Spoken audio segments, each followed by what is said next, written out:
Here's a quick podcast for all you true crime fans. The Case of the Missing Reeses. It was me at the store with my mouth. Motive? They're Reeses. What was I going to do? Stop myself? Tune in next time to see if I do it again. Spoiler, I will. Wow, that had everything. Reeses, suspense, Reeses. Everyone loves an unexpected plot twist, but your education shouldn't be one of them. And nobody understands that better than Southern New Hampshire University. SNHU's online degree programs provide the flexibility you need, backed by support you can count on. With over 200 affordable options in psychology, criminal justice, business, and more, SNHU is built to fit your life and your budget. Visit snhu.edu/lastpodcast to learn more. That's snhu.edu/lastpodcast. That's when the cannibalism started. Last update on the left.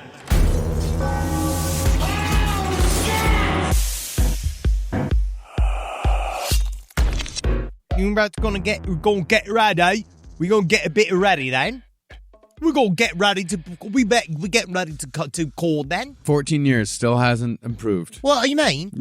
It's not wrong with It's it. been his whole life. I know. He had theater training where they sat down and they were like, right. Henry, this is a British accent. It is a British accent. Was it like this in Murder Fist? Like, would you ask him, like, hey, Henry, we need a British character for this sketch? And Still better than mine. It is. Yeah. Oh, I got dinner biscuit. I did. Is that what you want to hear? Yeah, that's the thing. So he gets the part. Yeah.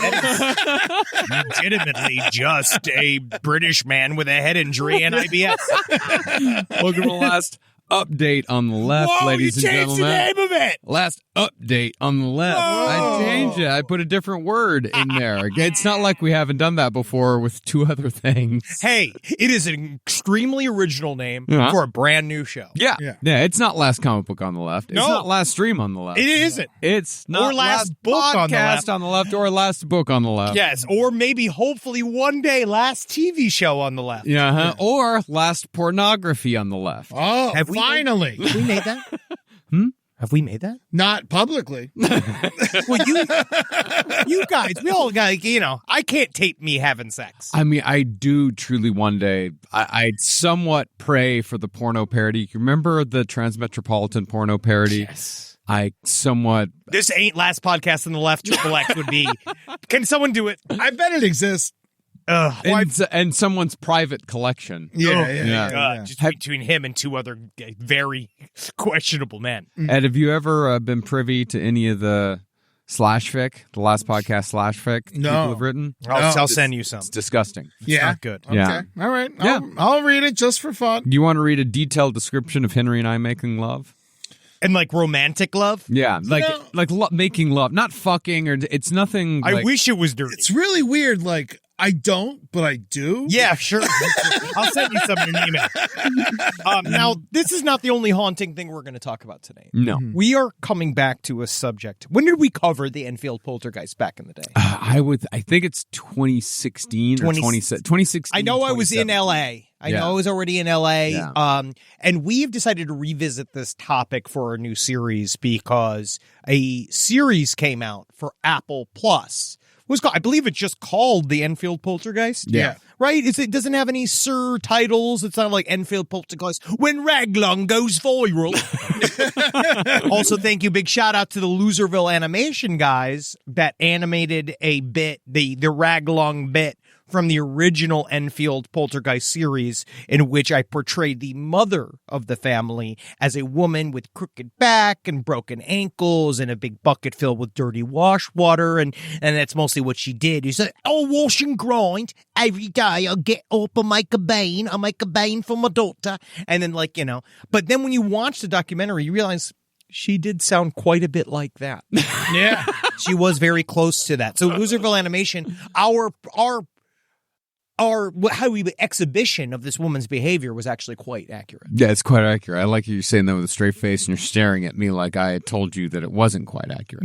I feel that there are again, there are bigger truths inside of fiction. And that's somewhat not, I wouldn't say the point of this series, but there is, with the Enfield Poltergeist documentary, it's definitely talking a lot about how there is much more to, I guess, paranormal investigation than we can really understand as far as going through and like figuring out what exactly happens with these investigations and what the proper way to do these investigations are. Well, do you want to give them a quick run up? Sure. Just to remind everybody what the Enfield Poltergeist is and kind of why, again, and then we'll get to why. Sure. This reason for the season. This is everyone's favorite barking ghost. Oh,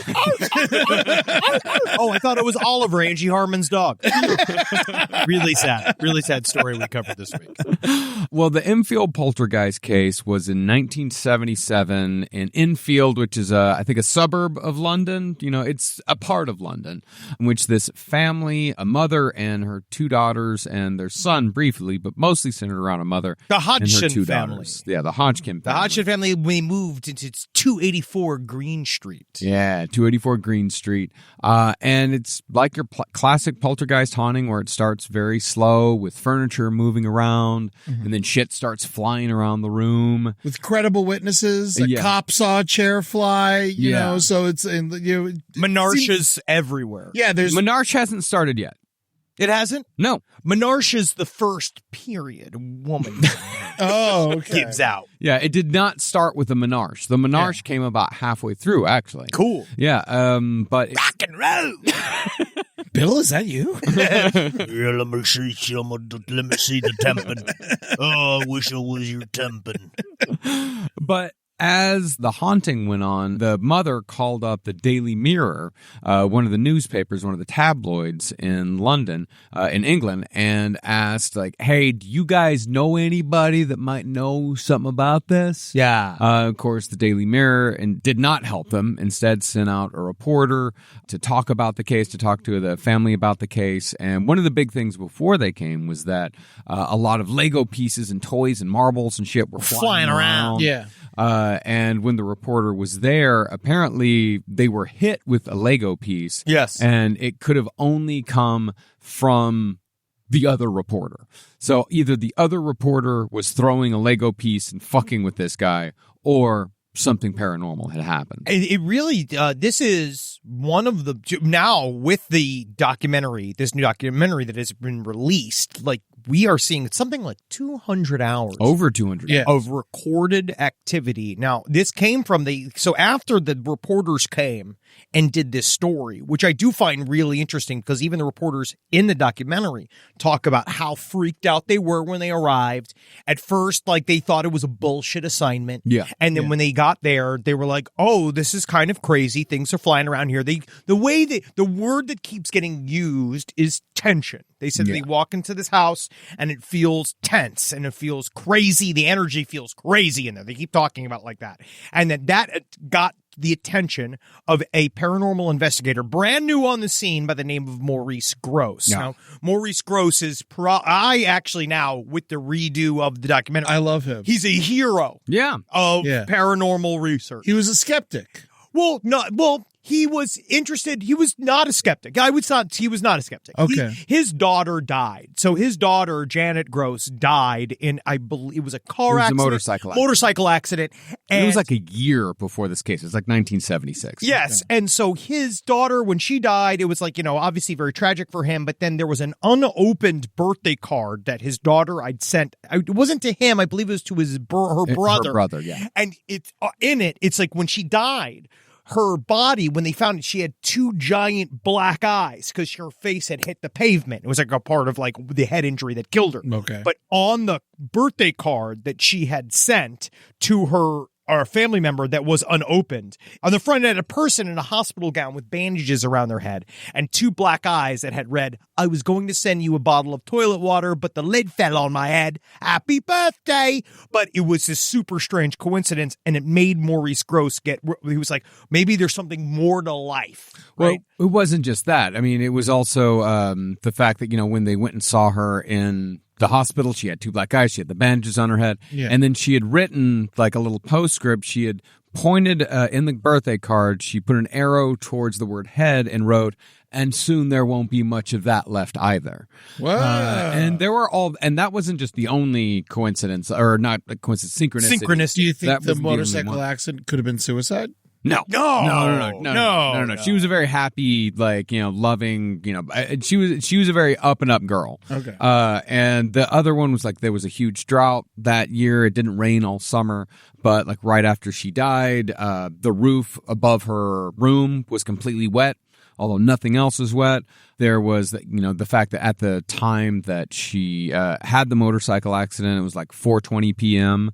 Rock and roll. Yeah, dude. Dude up, man. Yeah, fucking coincidence, man, dude. I'm so high. I'm fucking, dude, I'm in the fucking clouds, man.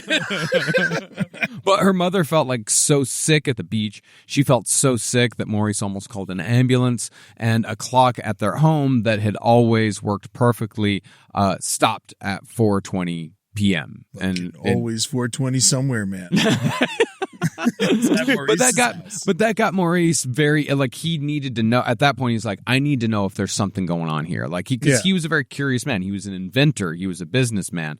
He just had a curious mind. Yes. So he went to the Society for Psychical Research Just to kind of figure out what else was going on just in the universe. He was super curious. And then he was at a meeting, like they were talking about, I guess there was like a big discussion is that it came up.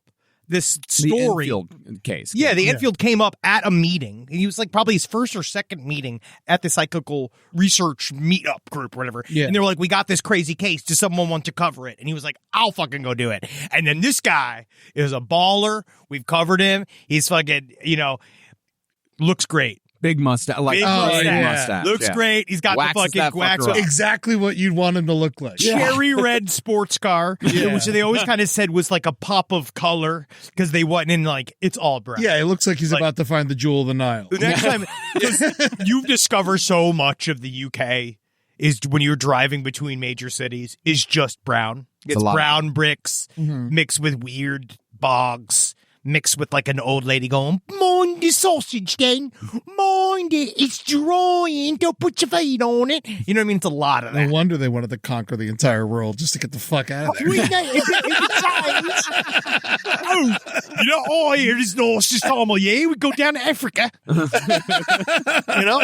But they, so that he embedded himself. So Maurice Gross just started taping everything. And then I guess... then Guy Playfair is a very interesting character. They called him ethereally pale. Like he was like very, very mystical. Like where I will pull out, I honestly, truly believe Maurice Gross brought the sex. Guy Playfair brought the mystics. Yeah. He seemed strong too. He was a big guy. Maurice Gross. Yeah. Yeah, and Guy Playfair wrote the book that really brought this thing into the world of, serious paranormal research. It's called This House is Haunted. It's really fucking good. It's a great book. Actually, this case, you'll find this interesting. This is a fun little factoid, is that this case was where Dan Aykroyd got the name Gozer. Oh! Yeah, during one of the... when Guy Playfair, or I think it was either Guy Playfair or Maurice Gross, was talking to the entity that, we'll get into here in a second, he was like, my name is Gozer. And Dan Aykroyd was reading This House is Haunted. He's like, that's the name. That's awesome. That's the name of my fucking demon in Ghostbusters.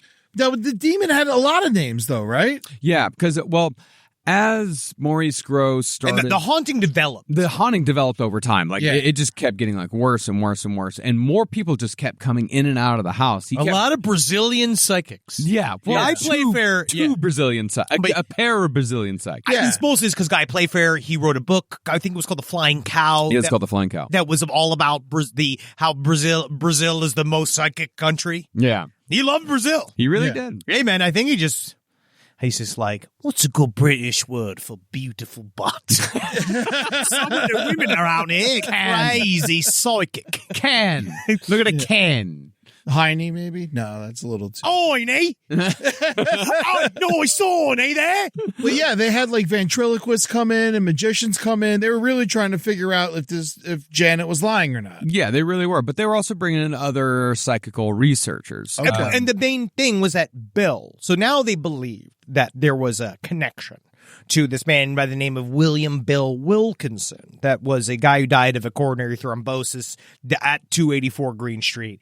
And then he was buried on the street. And there's some people that believe that might have been the representative of this kind of like this energy. Because then Bill started arriving and Bill started talking. Yeah, and Bill was talking through Janet, who was an 11-year-old girl. And it was this very deep voice like, fuck off. Like it sounded that. It sounded it was scary. It's a scary voice. It's a good ghost voice. It's a great ghost voice. It's very deep, though. It definitely doesn't seem like something a little girl could recreate. Well, they did bring in a speech therapist to study how this little girl could possibly do it. And she may have been able to do it if she would have been speaking from like the very back of her throat. I mean, it's like expert ventriloquist shit. Yeah. Very, very difficult. And also impossible for her to do for hours on end because she would talk in this voice for hours on end. And she used to say that it felt as if the voice was speaking from the back of her neck. And okay. He said, his name is Bill Wilkinson. He was a little dirty sometimes. He liked to say "fuck off." Shit. Yeah. And he wrote the word shit in the wall in shit. Mm-hmm. And then he did a bunch of other weird stuff in the guise of through the body of Janet, quote unquote, if that is true. I find it very interesting because now, so I guess we can yada, yada, yada a little bit is that the whole case got debunked in a way. Well, by this ventriloquist says that this is a part of the debunking of the story was that they believe that the girls faked it and that it was the use of voice throwing and characters and about the diabolical nature of menarches, right? And how menarches cause a lot of chaos in homes. Yeah. And now, though, we have this footage. So one thing I was looking for that I couldn't find is that apparently there was some footage the guy Playfair had that did totally disprove everything. Mm-hmm. But I can't find everything. I can't don't know. find what are you it. Talking about? I haven't heard about this. There was this video that said that there was, I think it was a rumor that there was a video of Janet bending spoons, doing some stuff because they did one reaction because in the Poltergeist Activity, it had a lot of classic stuff. So in Poltergeist Activity, you have things like dematerialization, stuff that falls from the ceiling, stuff that comes out of nowhere. That is like a weird thing that was like with the Legos. Yeah. In this case, they also had coins fall from the ceiling. And there was also an instance in which like they actually asked the Poltergeist to make a red pillow, a red cushion disappear. And they went out of the room, came back in, the red cushion was gone, and there was some people outside, like a crossing guard and a tradesman that said, like, we were looking at the house because we had heard there was a lot of weird shit going on there, and then suddenly a red cushion appeared on the roof of the house without the window open. Yeah, people with no reason to lie. Yeah. People who don't want a ghost in their neighborhood. Nobody wants. That's the great thing about watching this documentary series is because all of these people, all these interviews were recorded, and all of them, as they're talking about it, they're not talking about like, bro, I was outside and this fucking come and get me, ghost. this fucking cushion was on top of the house, like it was fucking great. No, they're all very quiet. It's like, I was outside and I saw there was this cushion out there, and I don't ever want to see anything like that again. Yeah. And it's so a bunch subdued. Of very haunted British people. Yes. Like, again, you know why ghosts feel comfortable there?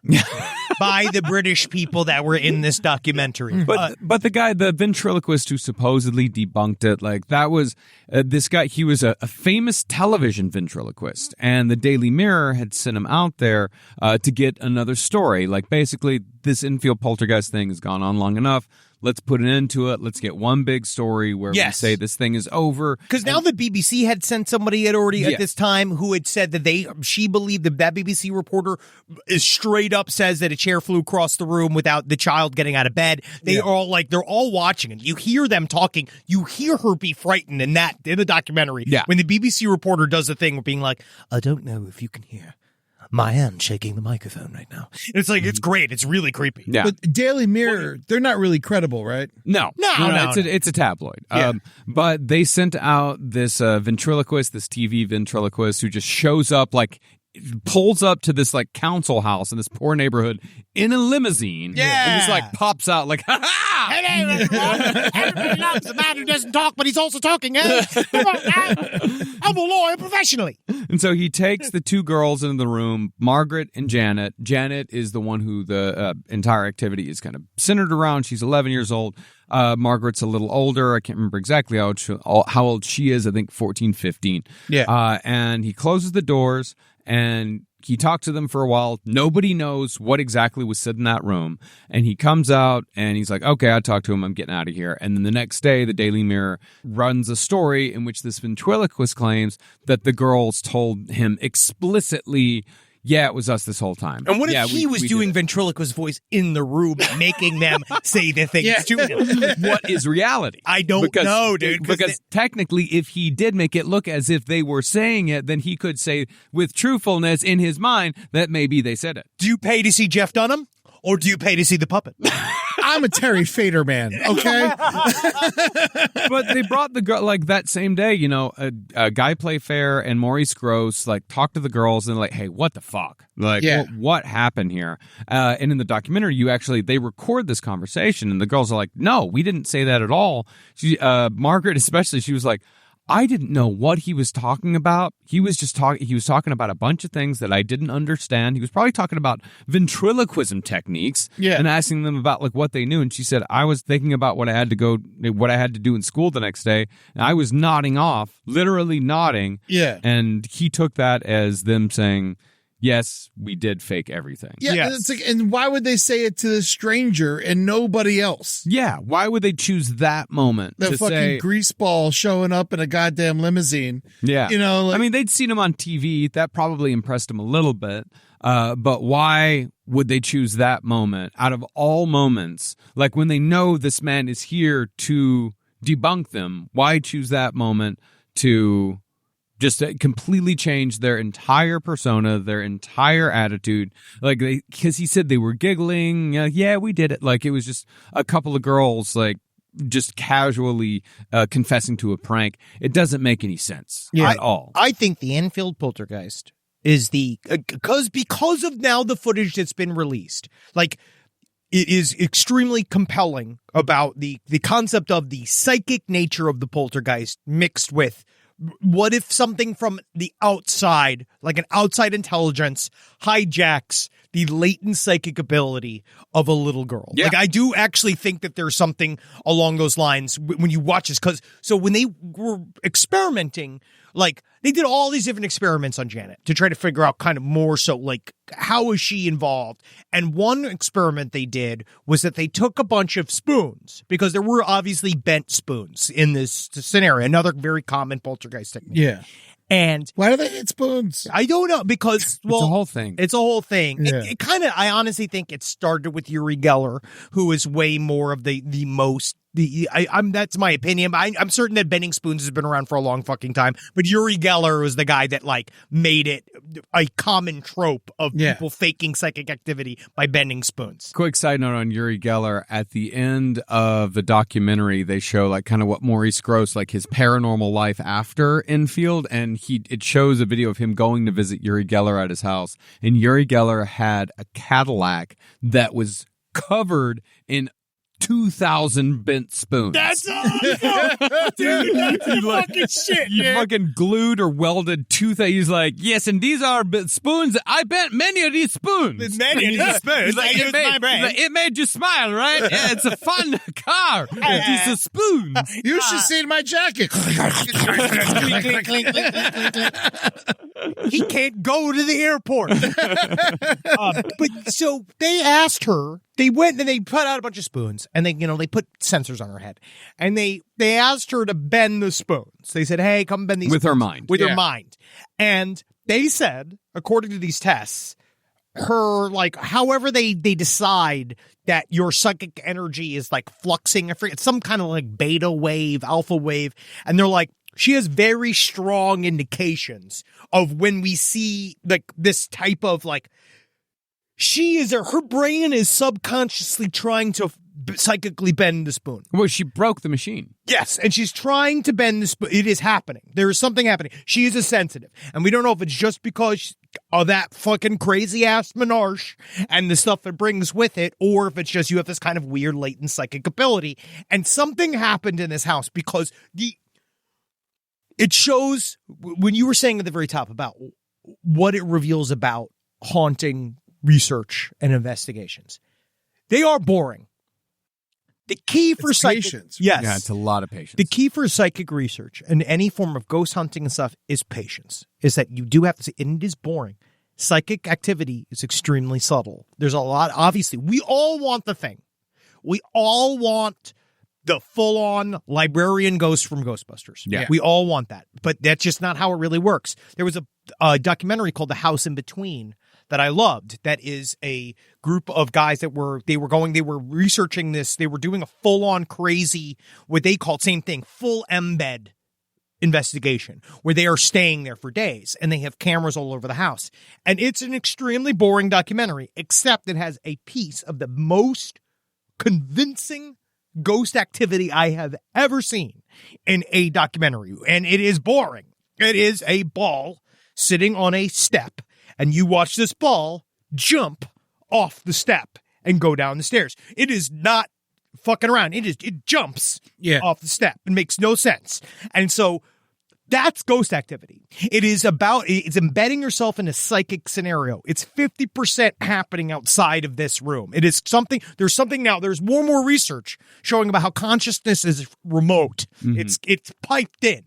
So this is about this. This is, again, I feel like it's in the realm of science that we just don't understand. Yeah. And that Bill, whatever Bill was probably just an extension of Janet's mind. Like it's I don't know how to kind of put it otherwise, but it's like, it's not fully Janet, but Bill is still sort of made up. Well, that's what Guy Playfair thought. He thought that Bill was a part of Janet's subconscious. But in 1996, Bill Wilkins, his son, got a hold of Maurice Grosse.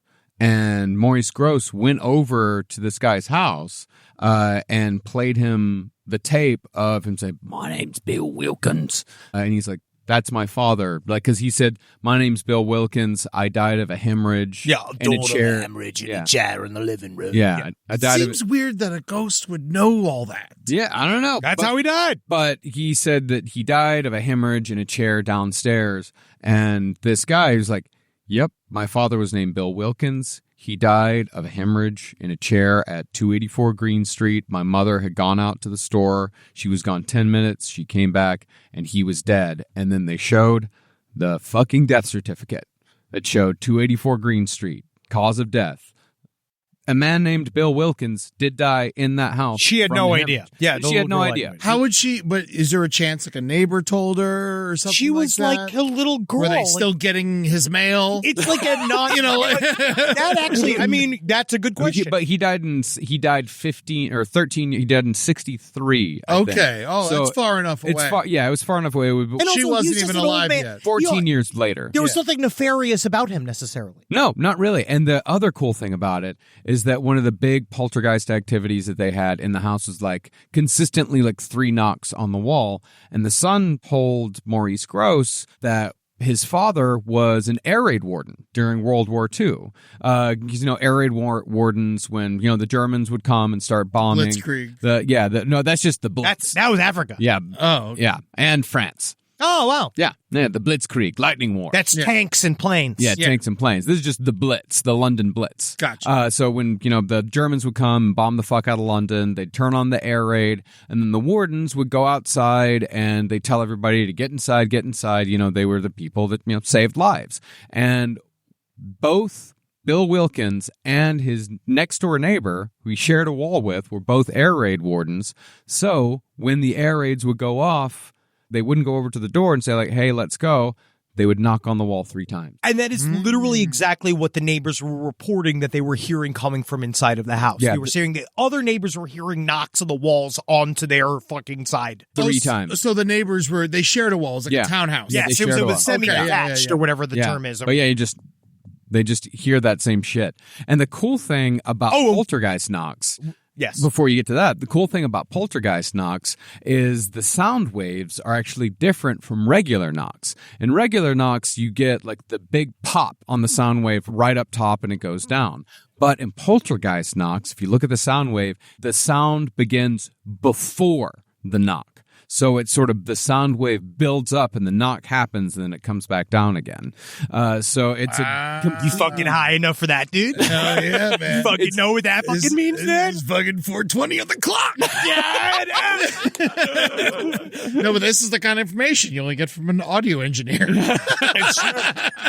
But the other one factoid we're also forgetting was the furniture from the child murderer's house, which I also forgot about, is that they got a bunch of furniture from the child murderer down the street. Oh, a guy had suffocated his young daughter. That's right. And the father, her ex-husband. And the and woman's they kept the ex-husband. knives, right? Yeah. Well, the woman's ex-husband just bought all of the fucking furniture from the murder girl's house. It's cheap. And just filled the house with it. It's very David. It's like very David Copperfield. It feels very Charles Dickens. Being like, they ain't needing it. They don't need these dresses no more. They don't outfeed these curtains. Yeah, this fabric is cheap, just like I expected.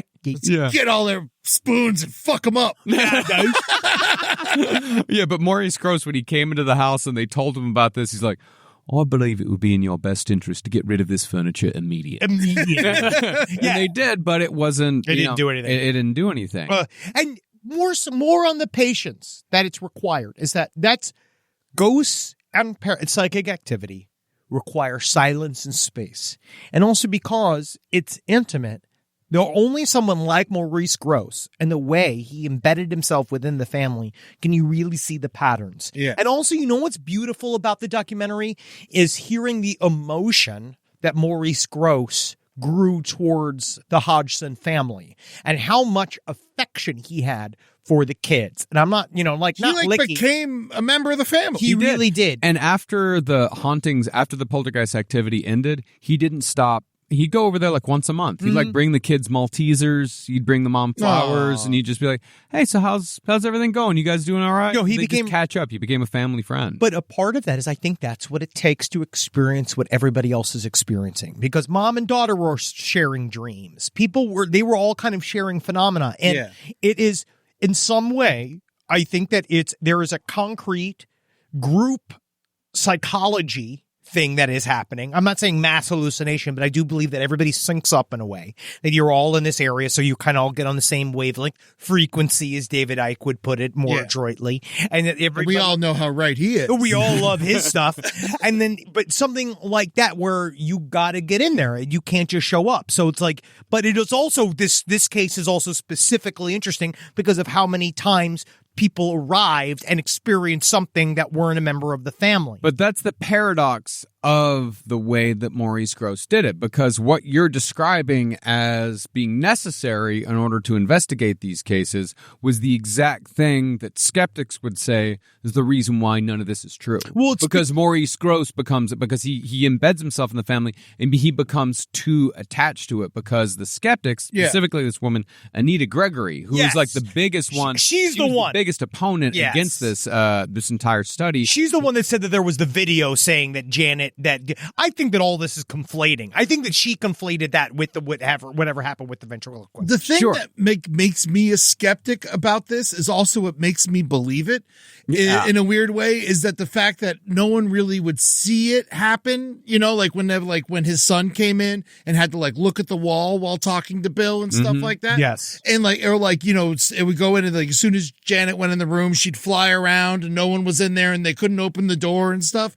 That makes me think, oh, this isn't true. But then the other side of me is like, if this is a fucking poltergeist torturing this girl, what a better way to torture somebody than to only do it when no one else is around. It's called the trickster phenomena. I'll give you a whole book, Eddie. Yeah. If you want to read about why the quote unquote have other people thought of my brilliant idea before? I will give you this book, but the capital P phenomena specifically does not want to be measured. Yeah. It does not want to be quantified. It does not want you to get your empirical evidence. The whole point is to show that you can't catch it in a goddamn net. But that's what the skeptics always point towards. Sure. Because people like Anita Gregory say that you have to go into this thing as a complete skeptic. You have to get objective scientific evidence, completely objective scientific evidence, in order to convince people like her. She looked at the case, she listened to the tapes, she visited the house like multiple times, she heard the voice. She when she was there, like Janet, the whole thing where the door was closed and you could hear her like around the room, and Janet described how she gets pulled around, and Anita Gregory came to the conclusion at the very end. She said that this case is like, yes, there is a highly interesting and compelling case here, but she said that it withers on the vine on closer inspection due to lack of concrete evidence, because the evidence that they have is eyewitness reports and audio recordings. They don't photographs. And photographs. And speaking of the photographs, that's one of the most interesting and famous things about the Enfield Poltergeist case, because if you've ever looked into ghost stories, if you ever looked at anything like this, you've seen the picture of Janet Hodgkin. Is it Hodgkin or Hodgkin? Hodgson. Hodgson. And is it Bill Wilkinson? Yeah, it's Bill Wilkinson, yeah. Or you said Wilkins a bunch of times. His real name is Wilkins, but when he talks through Janet, it's Wilkins' son. Okay. Yeah, it's a whole thing. You've seen the picture of Janet Hodgson, like, floating in the room, like floating above the bed, screaming, looking terrified. Yeah, I seen it. It looks like she jumped. It does. Looks like she jumped. But the person who was taking the pictures downstairs, he had the camera attached to a little, one of those things like the clickers, the thumb clickers. And he said that the first photo in which Janet is still laying down on the bed. Under the covers, and the photo in which she is floating in the air is 1/6 of a second between those two photos. It's fucking impossible. I don't care how athletic she is. Yeah. And she was athletic. She was a super athletic little girl, yeah. But that's impossible. Absolutely impossible, yeah. Well, that's why it's like, is there something to be said about this is the issue, is that I think that there's a world in which all of these things are real. I think that there's a way that all of this stuff comes together, and that it is just going to be impossible to prove. Yeah. It is just going to be, and it really in a way that's going to satisfy people. Skeptics. Yeah. I think that this is the opposite, where it's like watching the Enfield Poltergeist documentary made me realize, like, the actual all of that footage, it gets you closer to the center of what it's really to be like in one of these investigations, and I still feel like it's the reactions from everybody around the family that still convinces me that something happened in the house. Yeah.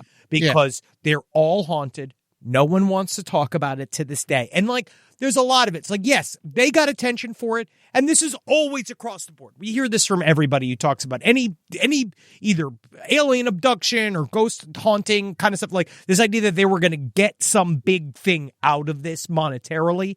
It did not help them. They never asked for money. The mother never asked for money once. And at the very beginning, they thought that this was going to be a thing where a lot of people apparently in England, how they move houses if they're in a council house, they say that it's haunted. Yes. Yeah, and so they say it's haunted, and they asked her, like, do you want to move? That was the first question the Daily Mirror asked her on the first day, and she said, no, I've been here 12 years. I don't want to move. I want this thing out of here. Yes. See, that was what I was kept thinking. It was like, move.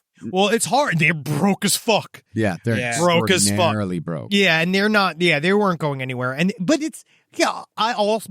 then will also add the caveat that I do understand people do things solely for attention. Yeah, I know that they do things solely for attention. But this is when you have the whole family united on a thing.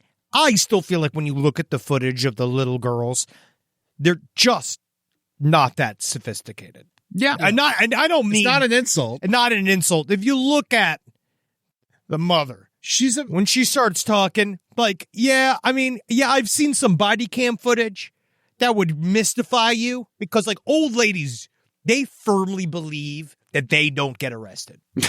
Right? Like, old women, no, they don't. They will not. They oftentimes are like, You coming for the fucking brethren? Yeah. You accuser of the brethren, motherfucker. But like old ladies, for some reason, thinks that police officers are just not going to arrest them. Yeah. But guess what, man? Sometimes they even fucking tase them. Yeah. Right? They even fucking. I've seen a couple where it's just like, because also old ladies surprisingly strong. Mm-hmm. You know, because all the years of Nothing to lose. I guess hitting people with spoons and pushing your cart and going like, like,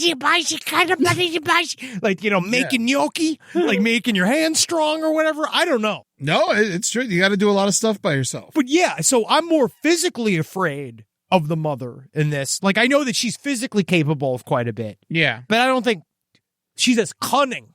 No. as No, you they're want not her to be. cunning. They're not cunning people. No, I don't think that they have that sort of. I don't think they have that sort of imagination in order to like completely like create this entire story. And I don't think they're going to outsmart Maurice Grosse and Guy Playfair. And They're living in the house. They're living in the house. Like Yeah. they did 21 like full overnight vigils. Oh, just Guy Playfair alone did 21 overnight vigils. I don't even know how many Maurice Grosse did, but he was in that house constantly. I mean, Yeah. he was in there all the time. He would just show up at like 7 p.m. and then sit around to the morning, right? Yeah, and he did have like there was one time that he did see that to him like it was sort of the exception that proved the rule, where he saw he caught Janet like moving one of the recorders.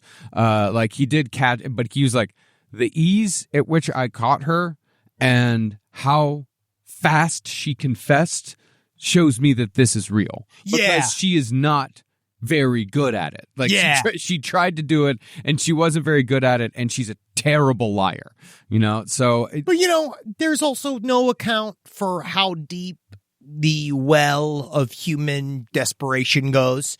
So you never know the amount of that people could go. Like, I like holding 9 ideas in my head at once. Sure. I do understand that there's a world where the family could just be faking this and just be like a feature of them being maybe not so bright is the fact that they got nothing out of it. You know what I mean? Like, she could be schizophrenic. yeah, I mean, well, or just the idea of just being lonely and lost.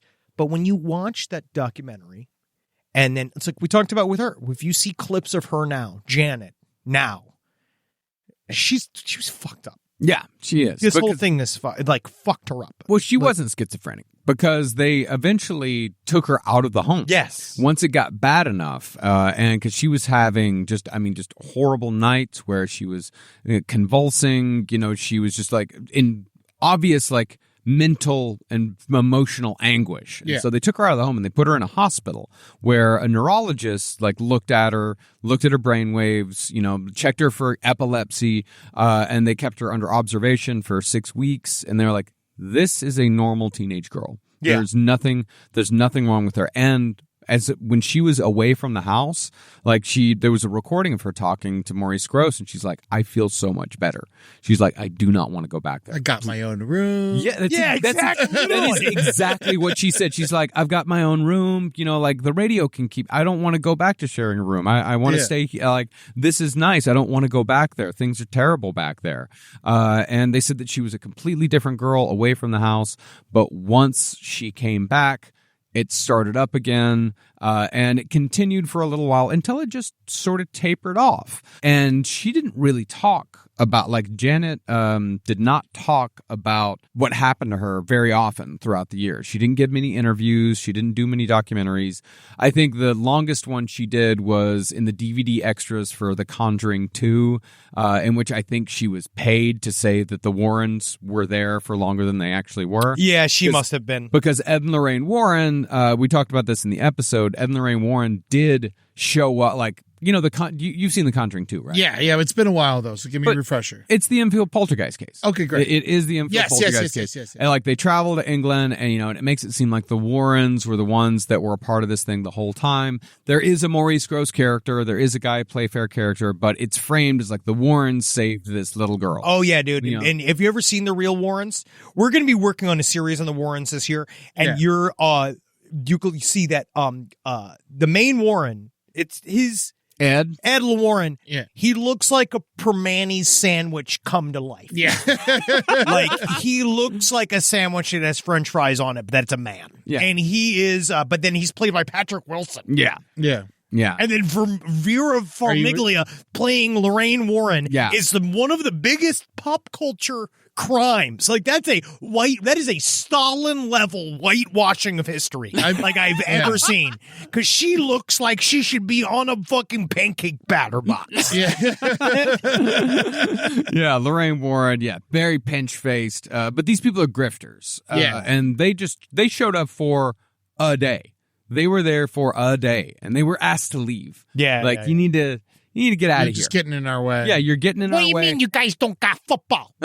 You guys never heard of the Pittsburgh Steelers? That's what they flew all the way to England for a day? Well, that's what they do. That's their entire lives, Eddie. We'll get to that. We're going to cover them more. Yeah, their entire lives were like, they tell us something and they'd go straight for it and see if they could insert themselves into it, see how much money they could make off of it because they were fucking grifters.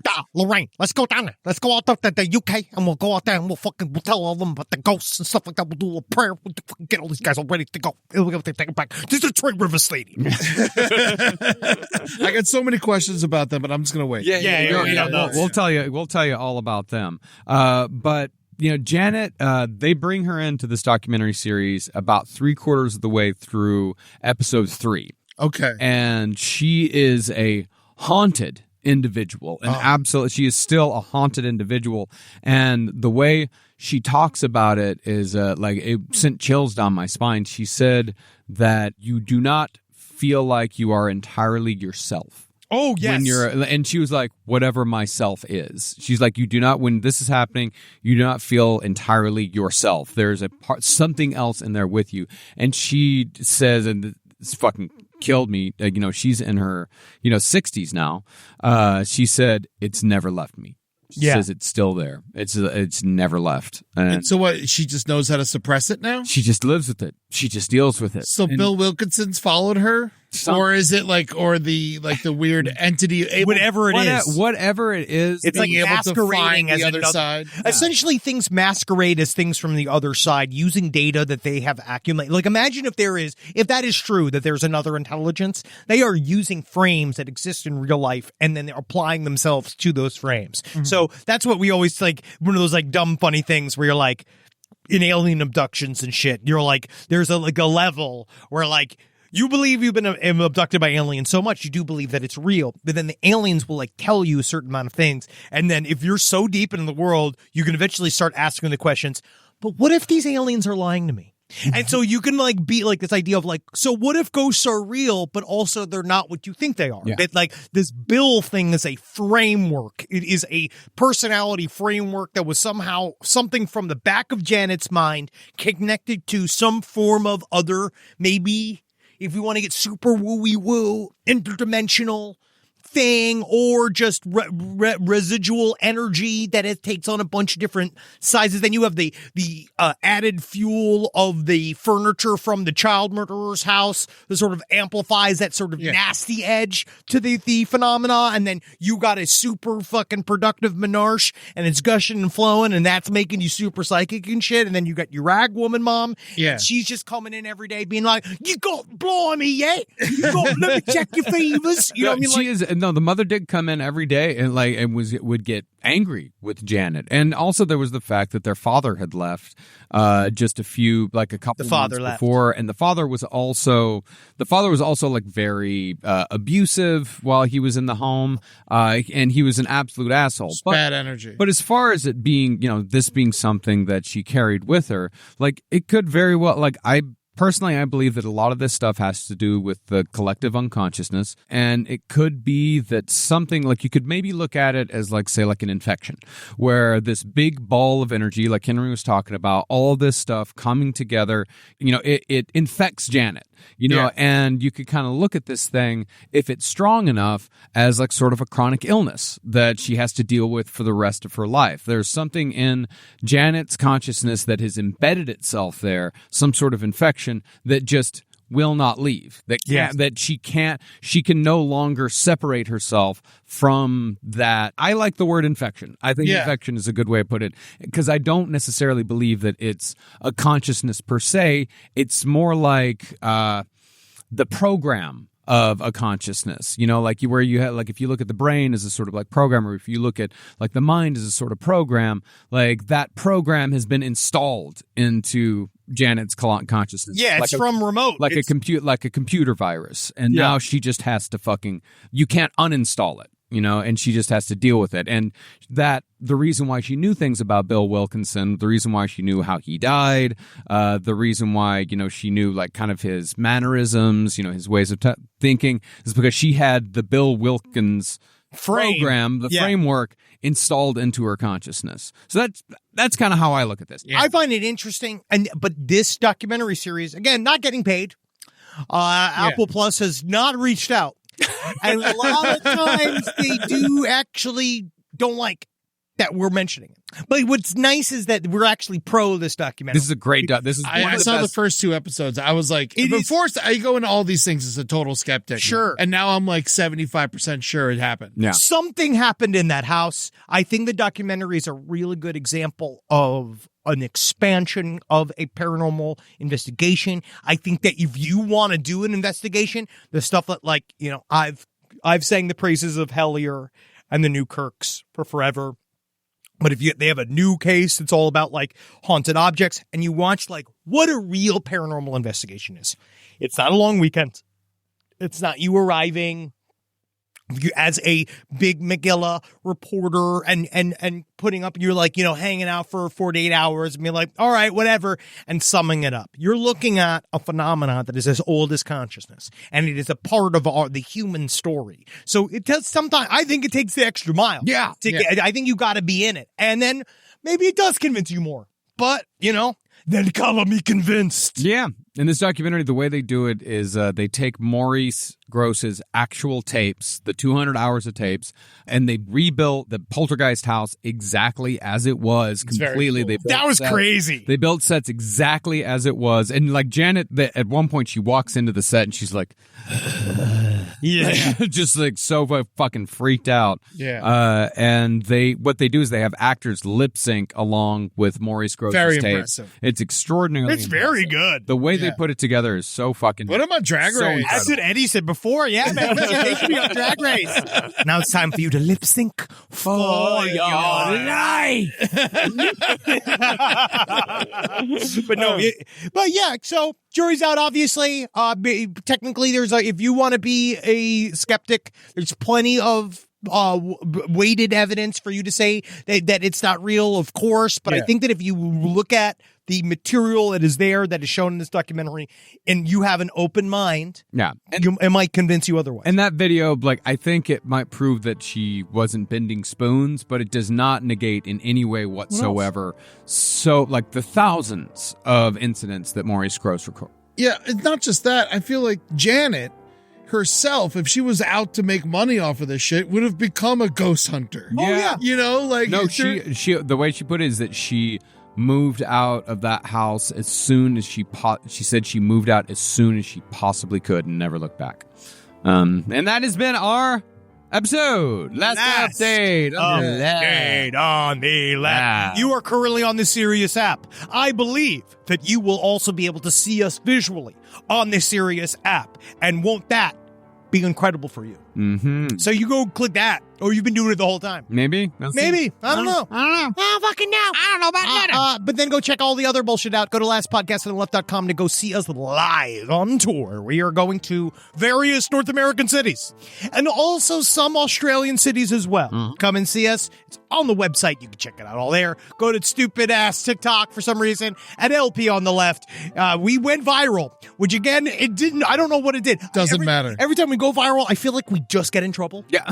So I don't really know what's good. I don't know if it's good or not, but it's nice that it's out there. Instagram at LP on the left as well. Yeah, that's fine. And then go, patreon.com/lastpodcast on the left. That's where you can see the other main hub episodes and watch us flap our big chins. Mm-hmm.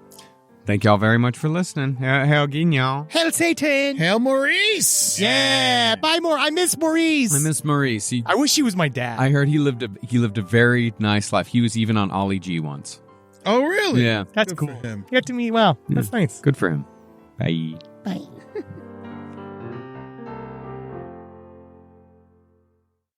Thank you for enjoying The Last Update on the Left. You can find other shows that you'll enjoy from the Last Podcast Network on lastpodcastontheleft.com. See you there.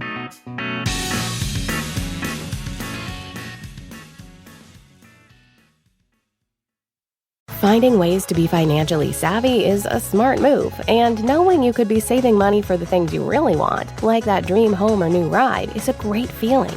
That's why the State Farm Personal Price Plan can help you save when you choose to bundle home and auto. Bundling, just another way to save with a personal price plan. Head to statefarm.com to get a quote. Prices are based on rating plans that vary by state. Coverage options are selected by the customer. Availability, amount of discounts and savings, and eligibility vary by state. This podcast is brought to you by Squarespace. Whether you're just starting out or scaling your business, Squarespace is the all-in-one website platform designed to help your business stand out and succeed online. Squarespace gives you everything you need to offer services and get paid, all in one place. From consultations to events and experiences, showcase your offerings with a customizable website designed to attract clients and grow your business. The best part about it is it can help you design a funnel in which you can very quickly record commercials so that you can get it done while you are desperately trying to get on break. That's the best part about Squarespace. It can really shorten up the time you spend doing things. You got to get in there. Use Squarespace. Man, is it fast. It is absolutely incredible. You're going to love your experience at Squarespace. Head to squarespace.com/left for a free trial. And when you're ready to launch, use offer code LEFT to save 10% off your first purchase of a website or domain.